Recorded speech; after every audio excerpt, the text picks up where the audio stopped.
We just learned about the queen, but what about the king? Well, chess has that as well. So we have a king and we have a queen.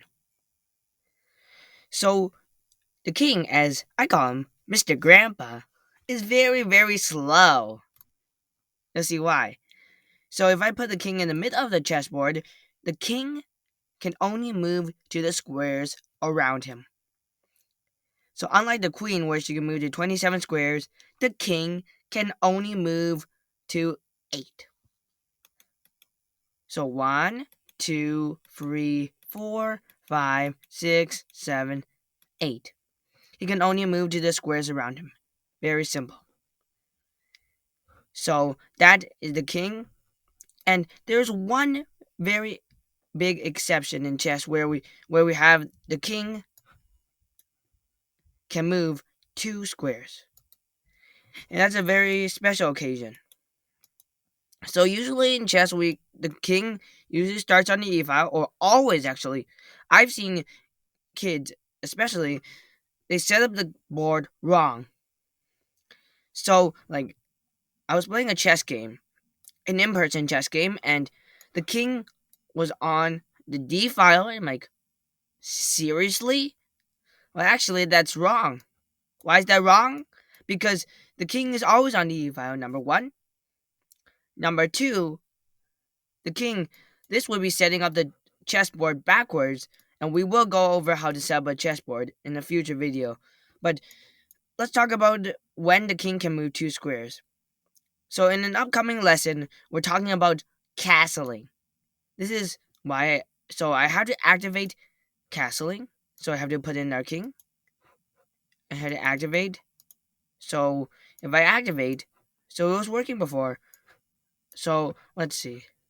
So if I activate castling for both white and black, yeah, I have magic features. You can see the king. Oh, this is the greatest move ever. He can move 2 squares. Why? Because this is a special occasion called castling, and the rook jumps over. We will go over that in a future video. In the future video, actually, it's very upcoming, because there's a part of a curriculum that says we should teach about castling. So that is how you castle with the king. And also, one important thing to know about is that some people even forget that even the rook. So let's say black takes your rook, right? We have a trade. Some people forget. Like, let's say there was a pawn here. Most people just move the king to square f1. But remember, that rook can be captured, and most people forget that. So white is in a winning position here. Because, of course, this is, well, I won't tell you about it, how it's in an endgame, but it's kind of like the very advanced topic. Endgame tactics, this is a winning position. But that rook trade, you can see the king can always take. So that is the king. And he has one of the, how to identify it's a king, you see has a cross on the top. And he always is on the E file. So in chess we have the A file, B file, C file. So all these small numbers on the squares are files, and the numbers are ranks. So that's how we identify which